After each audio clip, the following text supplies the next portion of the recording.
What do you think of when you think of yoga? Poses on a mat? Perfect alignment? Take a big breath in. Reaching far beyond your toes? The beauty of yoga is that it's much more than a sequence. Thank you so much for joining us. Yoga is asana and also activism. Las manos que ayudan, that is hands that help. Yoga is about a quiet, internal journey and a growing, powerful outward voice. Yoga is action, curiosity, empathy. Join us as we celebrate yoga, the diversity of the millions who practice it, and the power it gives us all.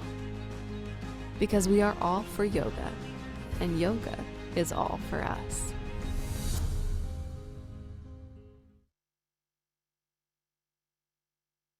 Greetings, everyone. Thank you so much for joining us today. My name is Katie Lafferty, and my role at Yoga Alliance Foundation is Program Director. In just a moment, you're going to see a location poll pop up in front of you. We'd love to know where you're joining us from. And I'm very much looking forward to moderating not moderating, but hosting and listening and learning from Dr. Brems today for this continuing education workshop, which is an introduction to YogaX, which is Stanford University's integrated holistic yoga program. I'm going to take a moment to read through the description of today's event and then introduce you to Dr. Brems, and we will get rolling. For the last 10 years, a team of yoga practicing psychologists from Stanford University's psychiatry department has offered specialized yoga teacher trainings as well as research and yoga classes through the YogaX integrated holistic yoga program. What is integrated holistic yoga? This model offers a mindfully embodied, comprehensive set of practices dedicated to enhancing well-being for all and works to promote the science and application of yoga in the medical community and beyond. So we are going to be joining Dr. Christiane Brems to learn how YogaX is removing barriers to accessing yoga in an innovative cross-sector approach that integrates the traditions of yoga with modern neuroscience. Very exciting. In this workshop, you will be introduced to the integrated holistic yoga program at Stanford University, learn how the YogaX team approaches yoga teacher training, and explore how a yoga teacher training program is integrating yogic traditions and practices into modern medical applications. Wow. You know, I practiced that a few times and still doesn't mean it's going to be perfect. As we move through this exciting workshop today, please feel free to put questions in the Q&A. I'll keep an eye on them, and then we will do some pauses throughout where I can read back some of them to Dr. Brems. If there's a question that sometimes a lot of questions roll in, so if there's a question that someone has asked that you're really interested in the answer in as well, or you have the same questions, if you hit the little like or the upvote, I'll keep an eye on those to make sure that we get to those especially quickly. So we are really looking forward to this. I'm going to tell you a little bit more about Dr. Brems, and then we will get started with her knowledge sharing. Christiane Brems received her PhD in clinical psychology from Oklahoma State University in 1987. Dr. Brems is licensed as a psychologist and board certified as a clinical psychologist at the American Board of Professional Psychology, ABPP. She's an experienced Yoga Alliance registered yoga teacher and Yoga Alliance continuing education provider. She's also a certified yoga therapist and interactive imagery guide. Dr. Brems directs YogaX, an innovative yoga school and special initiative in the Department of Psychiatry and Behavioral Sciences at Stanford University's School of Medicine. YogaX provides teacher training, continuing education, and community services geared towards health professionals and yoga teachers who want to provide yoga classes and services in the context of a healthcare setting. Dr. Brems served on faculty at the University of Alaska, Anchorage for 23 years, where she held a variety of leadership positions, including a co-founding director of the Center for Behavioral Health Research and Services, co-founding director of the PhD program in clinical community psychology, and interim vice provost for research and dean of the graduate school. Most recently, she served for nearly 6 years as dean and professor of the School of Graduate Psychology at Pacific University, Oregon. At Pacific U, she developed a therapeutic yoga clinical initiative and therapeutic yoga research team, the basis for what has become YogaX at Stanford University. Dr. Brems has worked for decades as an applied researcher and clinical practitioner with particular interests in health promotion, rural healthcare delivery, and all things yoga. Her work has been funded by grants and contracts from the National Institute of Health, the Center for Disease Control and Prevention, the Substance Abuse and Mental Health Service Administration, and local and state Alaska funding resources. She has shared her work extensively in over 120 peer-reviewed journal articles, hundreds of technical reports, and several books, including the Comprehensive Guide to Child Psychotherapy, now in its 4th edition, Dealing with Challenges in Psychotherapy and Counseling, Basic Skills in Counseling and Psychotherapy, and others. Dr. Brems is committed to excellence in and integration of clinical services, teaching, consultation, and research. Dr. Brems integrates yoga, mindfulness, integrative interventions, and self-care in her work as a psychologist, teacher, researcher, mentor, supervisor, consultant, author, administrator, and service provider. As an integrated holistic yoga teacher, she incorporates all 8 limbs of yoga in her practice and teaching. She grounds her work in yoga psychology based on ancient and modern texts, as well as current research, especially in psychology, neuroscience, and interpersonal neurobiology. She honors trauma-sensitive teaching practices and cultural sensitivity, inclusivity, and humility. She encourages individual tailoring of yoga to context and needs of the practitioner, offering variations and adaptations that make yoga accessible to all. She values these practices as crucial aspects to her day-to-day professional and personal life and seeks to enhance access to these practices for all who can benefit. She integrates yoga, mindfulness, and other healthy living strategies in her own life and credits these practices with contributing to her 25-year recovery from cancer. Just from that bio, I'm sure you all can tell, like, she barely told us a drip in the bucket of all the things that she's done and all of the expertise that she has. And I'm already so excited to continue to learn more. So without further ado, I give you all Dr. Brems, and we can get rolling. Be sure to ask. Let's take it away. All right. Well, Katie, thank you. That was a really long introduction. I'm like mortified. I'm great. so sorry.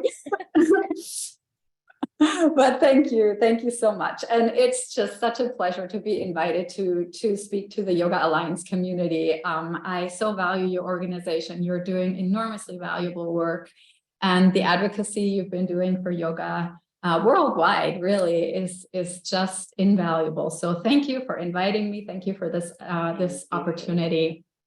I'm just really grateful to be here. And look forward to answering questions and learn from the audience too.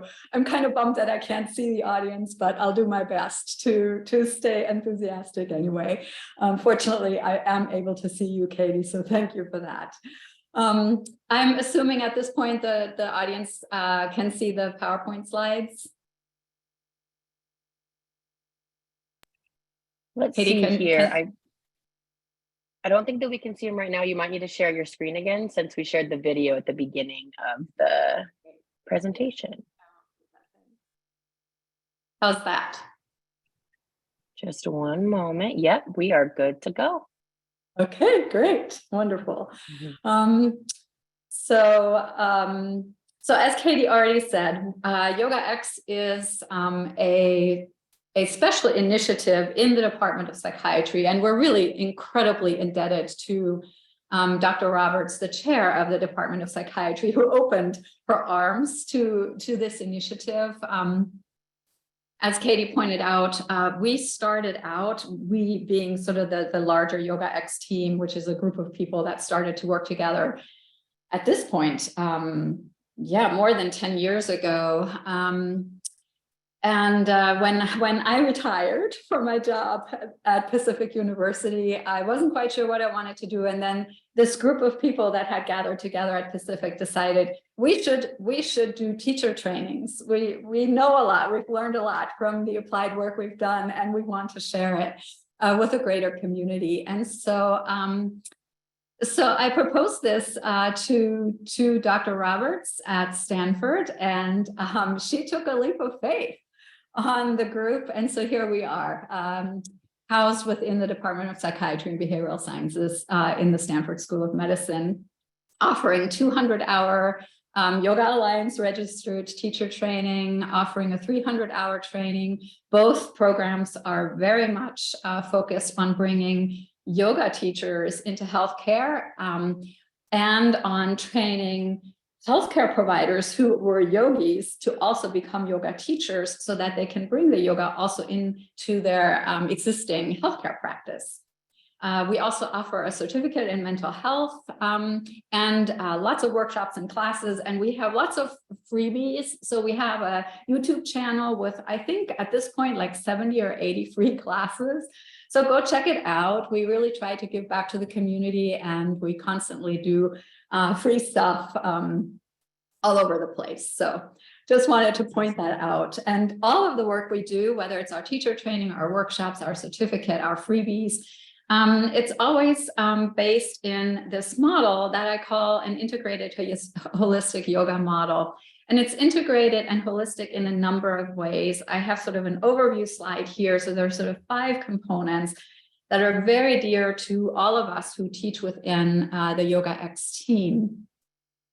And I'll run through them quickly, and then we'll go through them in more detail. But the first one is we are committed to making yoga a practice for everyone. And so we've always been very committed to making sure that people have access to what we do in all of the different ways of access, right? Financial access, time access, physical access, cultural access, contextual access, all of the different ways in which you can create accessibility. It also has meant to us that we create practices that express solidarity, that are grounded in equity, in inclusion, empowerment, engaged action, self-agency, all of those kinds of things. We also want to offer a practice of profound benefit. We know from the research literature that yoga interventions are enormously powerful in a lot of different ways that I'll go over in a minute. So I don't want to sidetrack myself there. And so we try to highlight this to the teachers we teach, the students we teach, the clients we serve. It's also a practice of intentionality. And this intentionality is about lifestyle choices as well as intentionality about how we practice our yoga and how we teach our yoga and how we share our yoga. And so I'll talk about this. And then it's a practice of wholeness. And the wholeness comes from understanding the students we teach or the clients we serve or the teachers we train in all of their layers of self, in all of their layers of consciousness, or if you're familiar with the Sanskrit concept of the koshas, the layers of self, I'll go over them in a moment, but body, vitality, mind, wisdom, joy, union, connection, however you want to frame them, within the psychosociocultural context of each person with whom we interact. We often, I think, as yoga teachers, forget that people come from different places and different backgrounds. And when they come to the mat, all of that comes with them. And we have to honor and respect and teach to that. So that's the practice of wholeness. And then it's a practice of integration, which means We use all 8 limbs all the time, and I'll cover them just in case, it's helpful to have a refresher sort of from our lens. It never hurts But to it also refresh. means that, that it also means that we integrate those limbs with modern neuroscience while deeply honoring the ancient wisdoms of the 8 limbs. All right, so what does accessibility mean then? This practice, I may not have had the right slide up for you. Well, here's the overview slide. But so what is a practice for everyone? I'm just going to let some pictures speak here. We invite everybody into the practice, and we use props quite a bit. But we are very careful to point out that even though on the pictures you see fancy props because we provide them to our students and our teachers when we're in person, but we always talk about how can you replace these various props that are so helpful in bringing the yoga practice to all people. How can you replace them with things you have in your home? Right, so that you don't have to go out and buy expensive stuff, but you can actually go find the strap of a robe or a scarf or a big pillow or a couch cushion that you can remove, those kinds of things. But we are really, really committed to bringing the practice to everyone and letting people know that it's important for them to support their body, to support their vitality, even their emotional presence when they practice yoga with the things they need to feel safe, to feel grounded, and to feel present, as opposed to feeling uncomfortable or dysregulated or worried, right? And props do that for us. And so we use them, we love them, and we teach people how to use them and how to make them. Sometimes your best props are your buddies that you do the practice with. And so we also rely on partner work where other people become the props, right? To help you find an upright seat, maybe for the first time to really feel the natural curve in your spine by actually sitting back to back with somebody, or by using props creatively against walls. We all have walls, right? We all have something we can wedge between ourselves and the wall, or to use our friends to support us when we try something new. And so all of this falls sort of under the principle of it's a practice for everyone, and we want to create accessibility to everyone. The practice with profound benefits, well, that really has to do with the reality that we have a lot of research that shows that yoga is enormously helpful in bringing balance to our body, balance to our energy, our affect, our level of arousal, the way we show up emotionally, behaviorally, in relationships, in our communities, in our work, in our families, with our partners, with our children.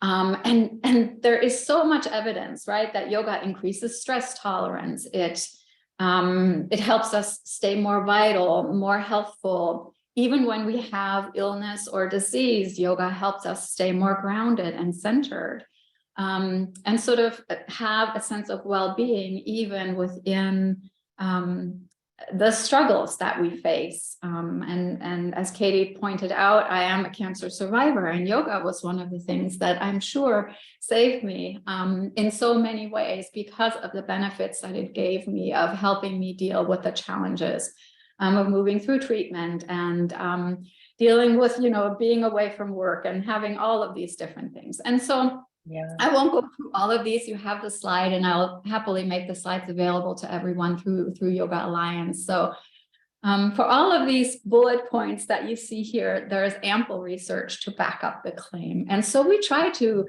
tell our yoga teachers and our students and our clients, this is not just stuff that we talk about because we think it's true, but we can actually prove it with science. Now, in a way, it's kind of a challenge to have to say we have to prove it with science, but we do live and practice in the Western world, and we have this bias, right, toward having to prove through science that something works, that there's evidence for it. We have that. It doesn't in any way diminish the reality that we have known this for 2,000 to 2,500 years because of the practitioners and the wise people who came before us. And so we honor the modern science, but we always point out, sometimes with a bit of glee, that we think we're so smart when we do research, but really we're just confirming what people have known for millennia. So that's one of the beauties of yoga research, is it's like, now we just have the fact sheet that like some people feel like they need for us to say, yeah, for real. Exactly. Yeah, exactly, Katie. And I think it's just fun, right? To be able to say, no, it isn't just about Patanjali saying this or about, some wise person from the past. They had profound wisdom, but if you need more, here's the evidence. Yeah. So that's that second component. The third component then of our work is to talk about the reality that that integrated holistic yoga is a practice of intentionality. It is a practice of intentional lifestyle choices, which of course, as yoga aficionados and practitioners and teachers, we know this is in a way limbs 1 and 2, and I'll come back to this later, right? But it is our commitment, our motivation, our intention to do good in the world.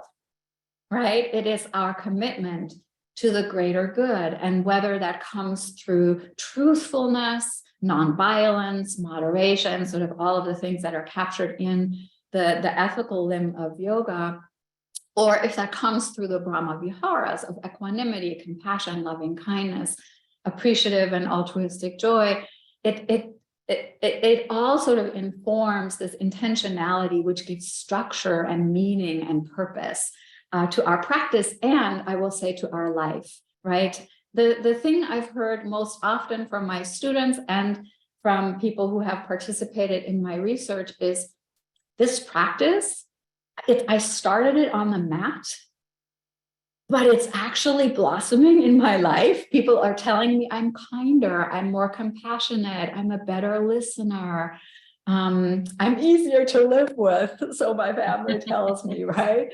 So Brandon might say that about me too. Yeah, right. So I think we've all been there, right? We've all been told, and we've also probably all been told, like in my case, Chris, it's time for you to go to your yoga mat. Right? When we forget. Yeah. Literally 2 days ago, this happened to me in my own home.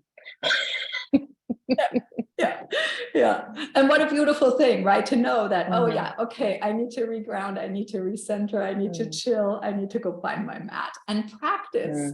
We call it a practice because we practice on the mat so that we can then take the skills into our life and into our relationships.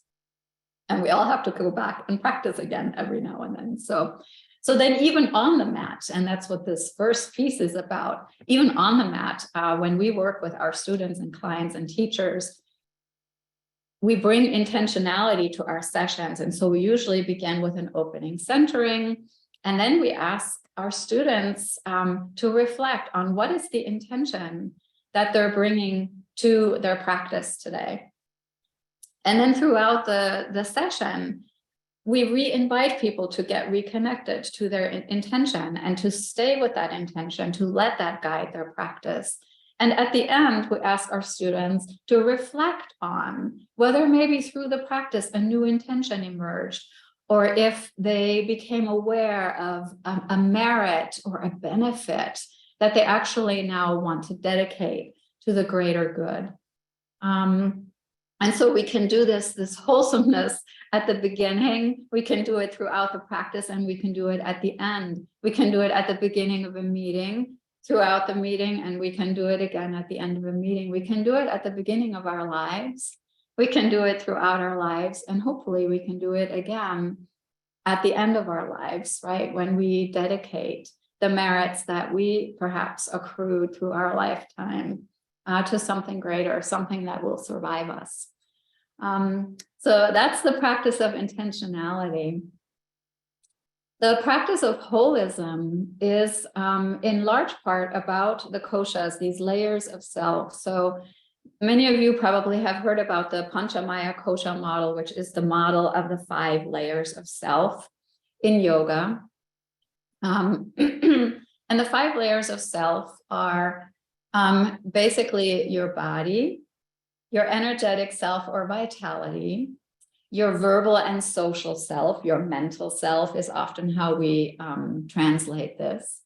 It's also your wise, intuitive self. And this is a more decentered self.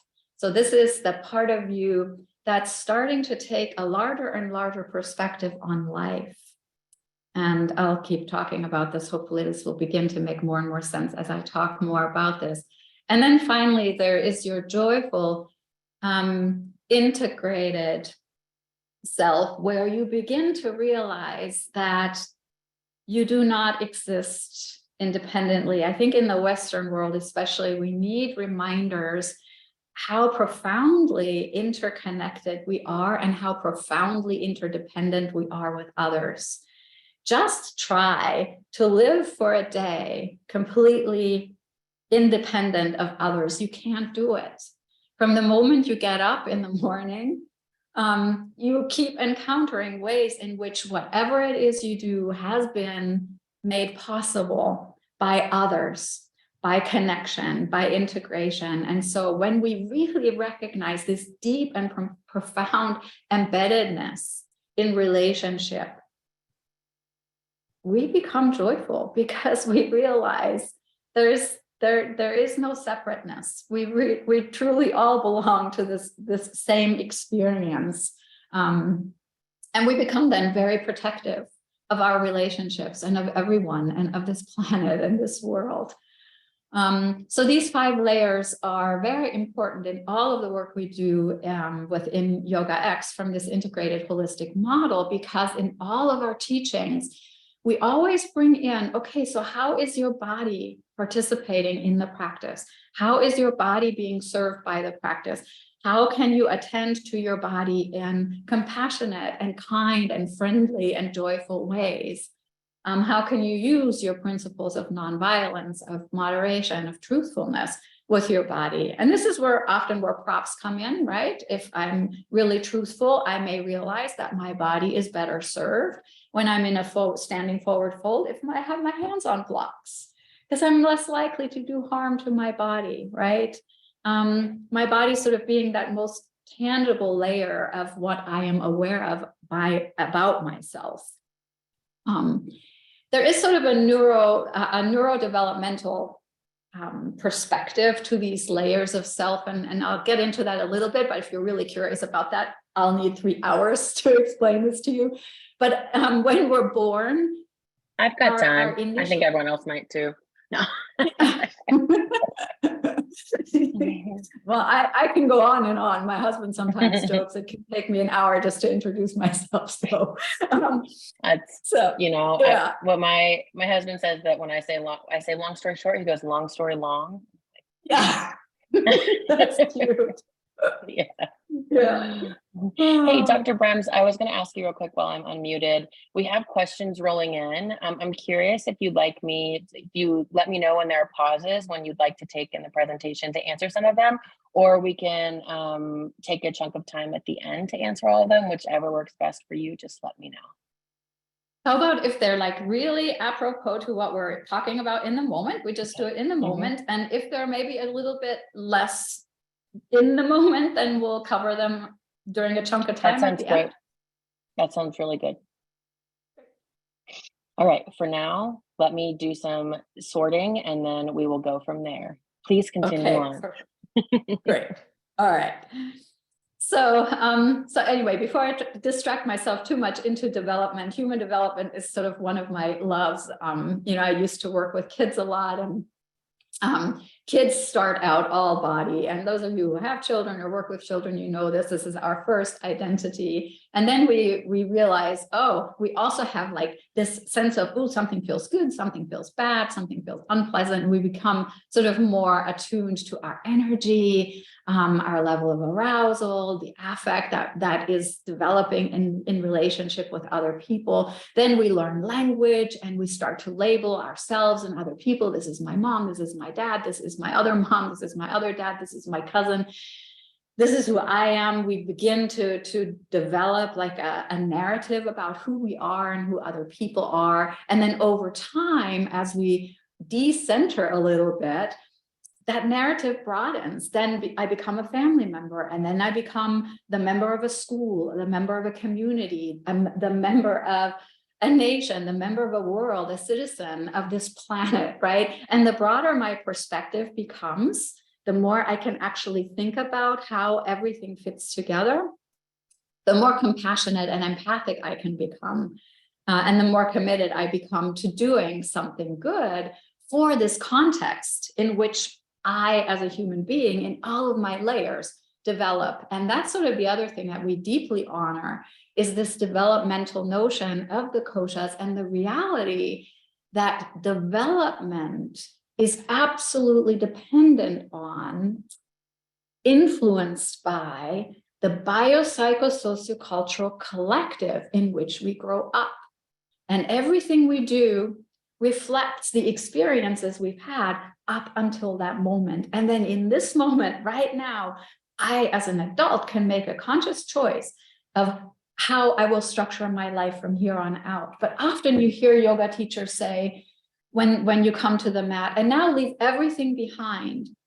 It's impossible. We can't leave anything behind. Everything we are in this moment has arisen through the experiences we've had in our biopsychosociocultural context, in this interpersonal sort of soup of relationships. We bring this with us wherever we go. Does this mean that we then have to be the way we are forever? No, not at all. Just the opposite. It means in every moment we get to make a choice how we use those experiences to shape our future with our collective, for our collective. And so when we're little, this biopsychosociocultural context affects us and helps shape us.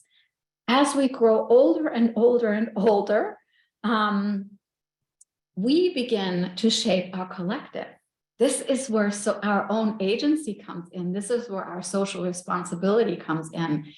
Once we know better, we need to help reshape the biopsychosociocultural context that is around us. And so it really is a practice of responsibility, a practice of having received and then being very conscious that we are contributing to our context.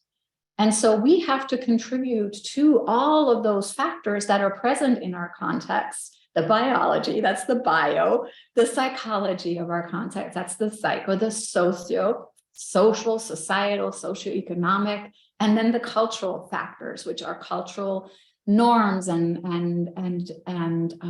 rituals and practices, and family norms and rituals and practices. We are affected by these, and we have the power to affect them, to influence them, and to shape them. And so we are powerful agents of our context as well as recipients.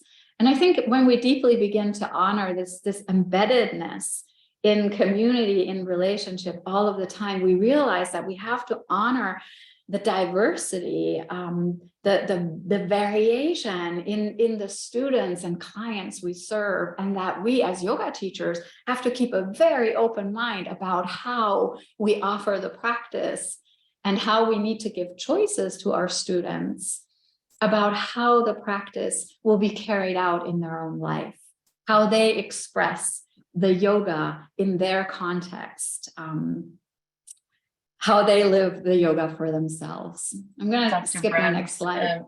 Yeah. Oh, you're fine. As you were chatting about developmental stages and thinking about how that interacts with the context of the koshas and applying the koshas, I saw a question from Tiffany that I feel like would be a nice time to chat about this. She asked if you have techniques that could be applied for younger students too, atypical developing children, neurodiverse, or with developmental delays. So that's a question I wanted to throw in. Yeah, absolutely. And Tiffany, that's a beautiful question, because when we have this understanding that these layers of self are developmental and that they're grounded in community, we also begin to realize that we have to use our yoga strategies differently at different levels of development. So we're going to do our yoga differently with young children, middle-aged children, teenagers, older teenagers, young adults, and for me now, I've moved into the category of seniors. We have to practice differently there too. And so you're absolutely right. We need to have particular strategies that we can apply or offer. We don't really apply them, we offer them to the students we teach. Now it's way beyond sort of what we can do right now to sort of go into specifics about this. But hopefully in some other workshop, maybe we can get into that and talk about, so exactly how do you vary things up? How do you make offerings? Because it does make a difference. Your language makes a difference. How you talk to people makes a difference. How you show up as a person makes a difference. Depending on who you're teaching, age-wise, but also abilities-wise, psychologically, emotionally. Students with trauma histories are going to need very different interventions than students without. We can use a lot of trauma-sensitive yoga in general populations, but we have to be careful in using trauma-sensitive strategies. For example, when we teach in psychiatric settings where people have psychotic disorders or this or that. So we have to be careful not to take any one strategy and think that it will apply to everyone. Yeah, we but have to a really lot of, stay. I know that, apologies, I know that this is an introduction to, and we have so many awesome questions that are specific to, individual populations and strategies and techniques. I can't imagine that we will have time to get to all of them, but I'm sure that there will be continued support and resources shared with folks to be able to dive into that. So I just wanted to I don't want to speak to sound some of like those questions as well. Yeah, I don't want to sound like an ad, but check out our 300-hour teacher training program, because that's really what those 300 hours are about, is to really get, so it takes us 300 hours to answer those questions. And actually, this is a good time to ask this question. A couple folks have asked about the YogaX training itself and what's the best way to either register or get involved or find more information. A couple folks have said that they've tried reaching out on the website, but they're asking what the best sort of route is to get closer to those programs and maybe get registered. Yeah. Well, let me skip ahead to that slide, because I have it at the very Sorry. end. There would have been a better time. Yeah, an hour just flies away, right? So I know it does. But so I mentioned all of these programs. We actually have a 200-hour program starting on March 10th. Awesome. And we've had a few already certified or registered RYTs in our 200-hour program, because it is such a different kind of program. Yep. Our 300-hour program is currently up and running. We teach it in 10 30-hour modules, and our next module is actually starting this Monday. It's integrated holistic pranayama. Yeah, and here are the links for you. So if you are interested in the 200-hour, you can use this link, and you go to that webpage and you'll see a little button that says apply. You click on that button and the application will come up for you. That page also has all of the information about how we teach that program. All of our programs right now are online, but they're entirely synchronous. So there's no asynchronous instructions, all synchronous. So we are always with you. We also literally watch you teach and give live supervision. That's great. There's a lot of questions in the Q&A about if it's online. So good news for all those folks. They are online trainings. Looks like there's one coming up. And will there be the mental health certificate programs offered again? Will they continue to come up this year? Yes, so the 300, like I said, is ongoing. The certificate, we just finished that module. We have one 30-hour module in our 300-hour program that also qualifies people for the mental health certificate. We just finished that, so it'll probably not be back until 2024. Okay. Awesome. What I hear right now is it's good to check back at the website. They are ongoing. The timelines differ, which is awesome. So folks, be sure to check out the YogaX website I realized that I pulled you way forward to the end of your presentation, so we could pause talking about this, and you could zip on back and keep teaching us. Thank you for diving into that. I appreciate it. Folks are really excited about learning with y'all, so that's great. That's wonderful. Yeah, so let's just wrap up the holism aspect of what is integrated holistic yoga and move into, and this is one of my favorite quotes from a scientist, an astrophysicist, in fact, who captures the koshas beautifully. Excuse me. And let's move into the final component of the integrated holistic model, which is, it is a practice of integration. And so it is a practice of ancient wisdoms and modern neuroscience. And we convey that through a strong adherence to the 8 limbs of yoga. And so we teach a yoga that is first and foremost very much dedicated to grounding all of the practices we do in the first 2 limbs, the lifestyle choices for ethical living and the life choices for purposeful living.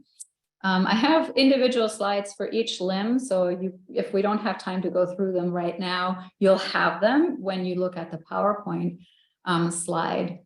It is through these first 2 limbs that we set the context for all of our teaching and training. And so first and foremost, it really is a practice of compassion. It is a practice of loving kindness, a practice of truthfulness. And we use this to set a safe container for our students, or to teach our teachers how to set a safe container for students so that they're safe. The opportunity for safety is maximized or optimized physically, because we're dealing with all of the koshas all of the time and all of the limbs all of the time. So we set a safe container for the body. People can be assured that they will not be pushed or prodded into poses. We are bringing the poses to the person, not the person to the pose. We offer props, we offer supports, we give people choices, variations, options, and we always empower them first and foremost to listen to their inner teacher, to keep their bodies safe. We offer environments that maximize safety, especially when we work clinically, which we have done in the past, aren't doing currently. And so we really use the yamas as sort of a way of framing the practice from an interpersonal perspective. And so the relationship we develop with our students also is a relationship of truthfulness, of honesty. If we don't know something, when you ask us a question, we will say that we don't know. We will investigate it together. We will find out, we will do our best to answer the question over time, but we're not ever going to make something up, right? Truthfulness is first and foremost. In our relationship with our students, non-harming is first and foremost. We realize that we will screw up, we will make mistakes, we will apologize, we will do our best not to do cultural harm. We know that we will screw up. We're all white people right now on our team, and we really do try to practice cultural humility and often check in with our students, especially if we have differing backgrounds and different life experiences of how does that sit with you? How was that? And so all of this really comes out of limb 1 of yoga. We also really try to drive home for our students that we always have an intention for our teaching. We never teach anything randomly. We always frame everything we do with great intention, including the entire structure of our yoga teacher training programs. They have a beautiful arc that's very intentional from moment to moment. And we always ask our teacher trainees and our students and our clients to have their own intention, their own motivation. And we support them in unfolding those intentions and motivations and purposes and meanings. Through introspection, through devoting themselves to a greater cause, through all of the practices of the second limb of yoga. And I should just go to that slide. And so we bring in this idea, okay, yeah, we'll put effort into it. We'll bring introspection to it. We will bring determination to the practice. And we will have a commitment to create something that doesn't just improve our own health and well-being in body, breath, mind, and relationships, but it actually brings improvement and greater well-being to our community. So intentionality and purpose is really coming out of the second limb of yoga. And there's a lot of modern research about motivation and intention that shows us sort of the profound impact of how behavior change can happen, and how we can become more resilient and we'll take better care of ourselves when we're clear about a purpose, an intention, and a motivation for the things that we do. It's when we have set that frame for anything we do, even in each individual class, on which we then offer the practices of physical postures, of breathing, of the interior practices. So it's like we set a framework, and then we dive into the sort of more strategic practices of yoga, right? So that ultimately we come together and really awaken sort of to that new realization that, wow, we're all in this together. We're all interconnected. If one of us is being harmed, all of us are being harmed, and all of us are responsible to undo this harm, to take action, and to create, a better world. And I know it sounds a little bit cheesy, but it really truly is a commitment for us. It really is a foundation to everything we do. So it isn't just lip service. When it comes to asana, we have a few principles that we really stress here. The practice of effort and ease, which of course is in the Yoga Sutras of Patanjali. It's a central sutra within that. We practice this very committedly and dedicatedly in everything we do. So whether it's asana or breathing practice or interior practice, or even our life in the world, this idea that we need to balance effort and ease. We need to have commitment and relax and lay back. And we talk about polyvagal theory. For those of you who are really into that, we bring that concept of the autonomic nervous system into the way we teach asana, into the way we teach breathing, into the way we teach meditation, and even into how we set up this environment. Dr. Brems, I see a question from Alexandra that you were talking about, the nervous system there. What is your thoughts on the vagus nerve? Is there a literature review you would recommend for emerging scholars? Yes, absolutely. Alexandra, email me and I will send you like a little summary that I've written that I give to my students. It's like a 12-page document. And in that summary at the end, there are all kinds of resources that are listed, like references and some YouTube links. So it is so worthwhile for yoga teachers to dive deeply into polyvagal theory, because a lot of the work we do in asana, in pranayama, in meditation has a direct bearing on the vagus nerve. And has this enormous potential to create resilience in the autonomic nervous system, so that we sort of help people become somewhat stress inoculated, and we help people to put on the vagal brake so that we don't move into hyperarousal even when we're challenged or under stress. And so, yes, there are tons and tons of resources. My email address is cbrems@stanford.edu. Email me and let me know you were in this seminar. And I will send you that resource. Thank you. Yeah, thank you for the question. The other thing that we talk about. Apologies, Dr. Rem. Sybil, who is our producer, is also dropping lots of links in the chat for folks. So some of the questions that are being asked are also being answered in the chat with links and other resources. So be sure, everyone out there on the other side of your computers, to keep an eye on the chat. She also put Chris's email address. So wonderful. Keep an eye out. And Sybil, if you haven't done it already, go ahead and plop in the link for our blogs, because there's also a blog about, for example, polyvagal theory on our website. There's a blog about the koshas. There's several blogs about the 8 limbs. And so you can also just go to a lot of the elaboration that I don't have time for here in blogs that I've written about this content. So. Yeah. Right. All right. Let's just sort of skip along. We have like 10 minutes left, and I do want to take a Q&A. Our pranayama is very integrated and holistic. I'll plug and add here. We have a session starting a 30-hour or 15-hour. You can choose it either way on Monday. So check out our website for that.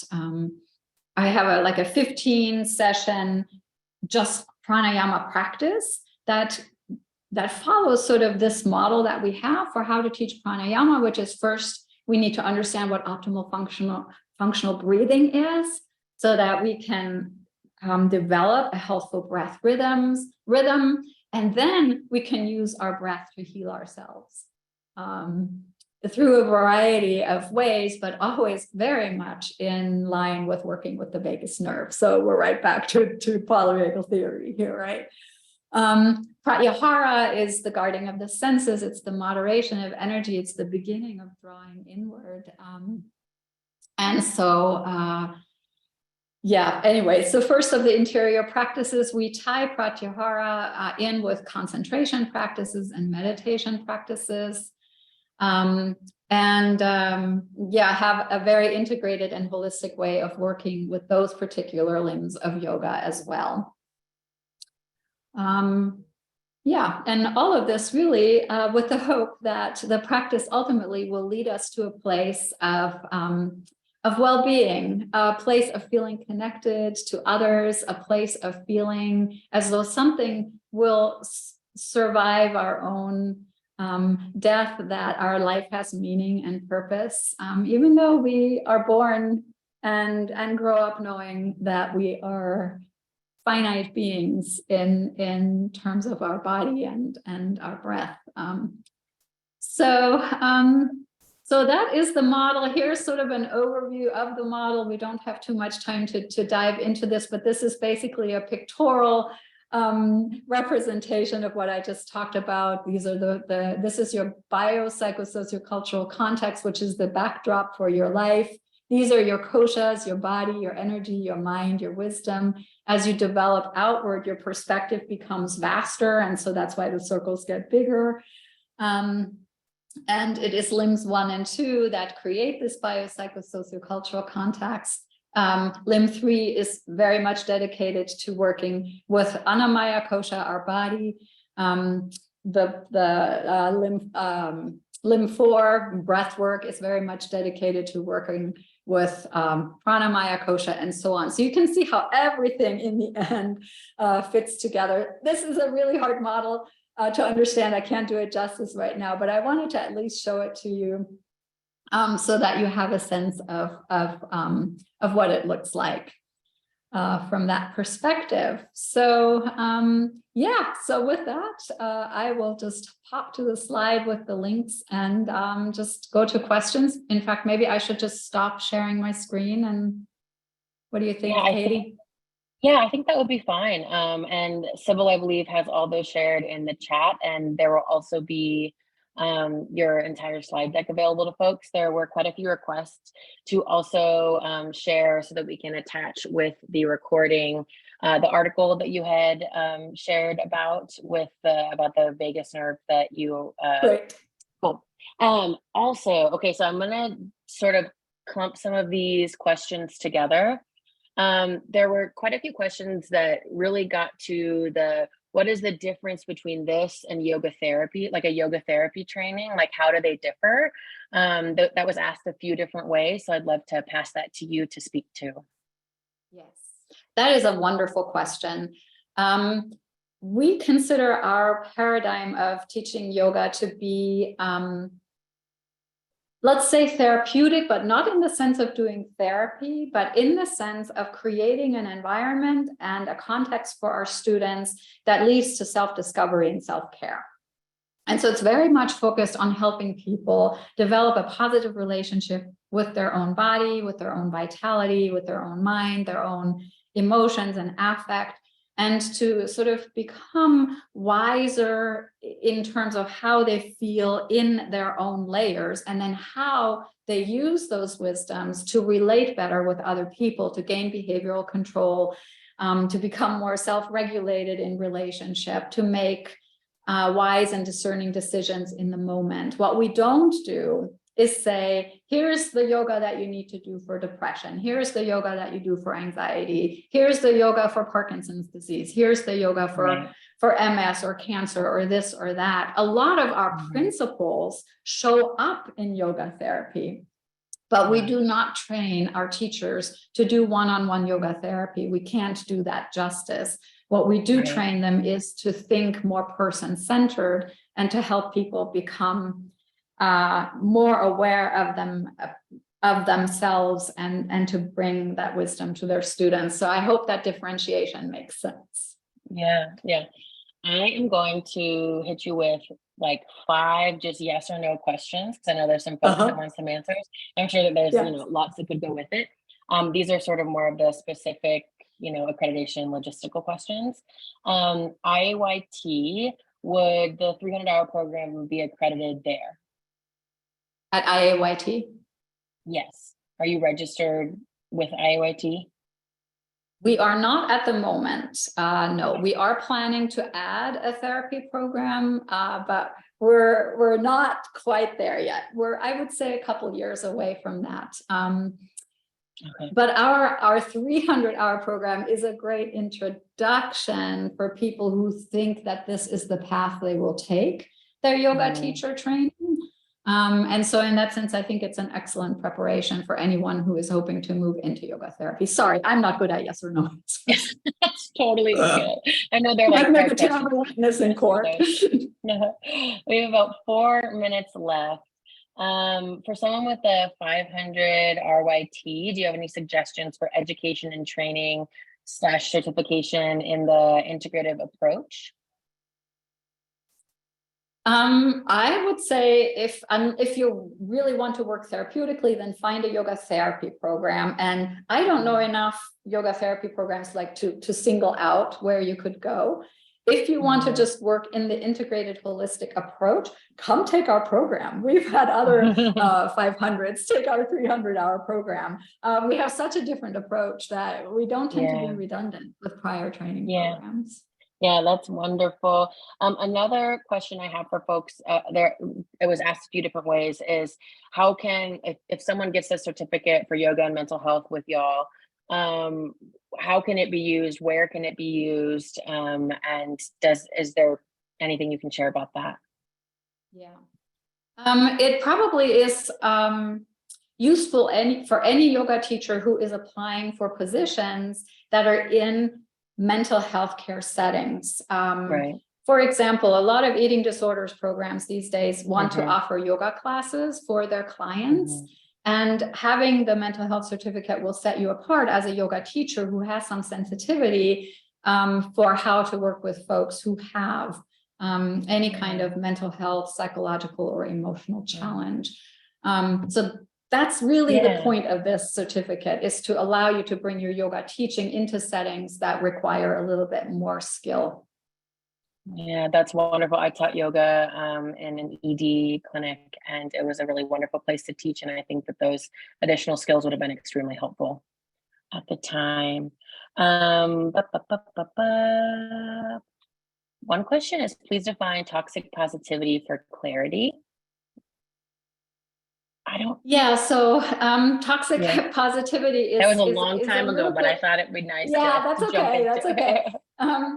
It's about sort of denying difficulty, and we see this in yoga classes where it's like where we deny where we have come from and the challenges of our context, and we just have to accept everything, and everything happens for a reason, and it's all good. That sort of talk doesn't help people, because if you deny the reality in which you're grounded, if you deny the reality that there's bias and prejudice, you're not going to contribute to change, right? And so it's a little bit like spiritual bypassing too, right? Where we just sort of pretend that the problems aren't there, as opposed to actually taking our wisdom to engage in action to create change.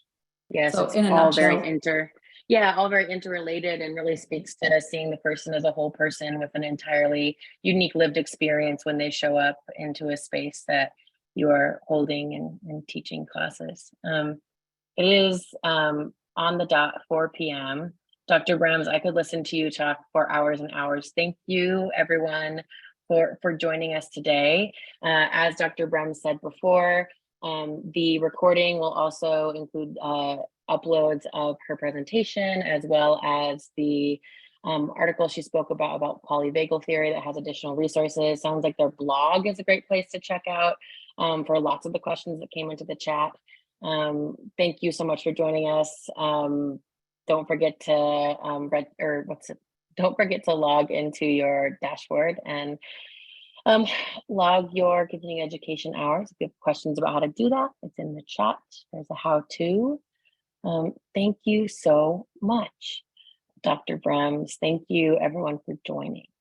And I'm going to let you have the last word. And Dr. thank you Brems. to the audience. Thank you to all of you who are out there writing questions and being so engaged. And thank you, Katie and Sybil, for just creating a really lovely atmosphere and container. It's been a pleasure working with you. Yes, same to you. Have a wonderful day, everyone.